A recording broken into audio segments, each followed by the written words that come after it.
Hi అండి, టేస్టీగా కరివేపాకు పౌడర్ చూసేద్దామా. దీనికి కావాల్సినవి పావు కేజీ ఎండుమిర్చికి ఒక మీడియం సైజు కప్పు పల్లీలు, అదే కప్పుతోటి ధనియాలు, పావు కప్పు జీరా, పావు కప్పు ఆవాలు వేసుకుంటే ఆప్షన్ అండి. మినప్పప్పు అంటే కొంతమందికి టేస్ట్ నచ్చలేదంటే ఆప్షన్ వేసుకుంటే వేసుకోవచ్చు, లేకపోతే లేదు. నేను మినప్పప్పు ఒకటి వేయట్లేదు.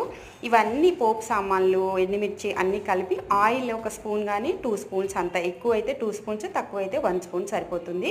ఆయిల్ తక్కువ వేసుకుంటేనే పౌడర్ ఎక్కువ రోజులు నిలువ ఉంటుంది, టేస్ట్ కూడా బాగుంటుంది, హెల్త్కి కూడా చాలా మంచిది. ఈ పోపు సామాన్లు, ఎండుమిర్చి అన్నీ మగ్గిపోయాక దూరగా వేయించుకోవాలి. అవి పక్కన పెట్టేసి ఇదే దాంట్లోనే కరివేపాకు వేసేయాలి, ఇంకా ఆయిల్ వేయకూడదు. మనకు కడిగి శుభ్రంగా ఆరాకే కరివేపాకు అనేది ఇలా వేయించుకోవాలి సిమ్లో పెట్టి. చూసారు ఇలా మ్యాష్ అయిపోయేలాగా చేసుకోవాలి. చల్లగా అయిపోయిన తర్వాత పోపు సామాన్లు, ఎండుమిర్చి వేపుకొని కొంచెం ఎల్లుల్లిపాయ, కొంచెం చింతపండు, సరిపడా సాల్ట్ వేసి చక్కగా ఇలా కలుపుకుంటే రెడీ అండి. చూసారు.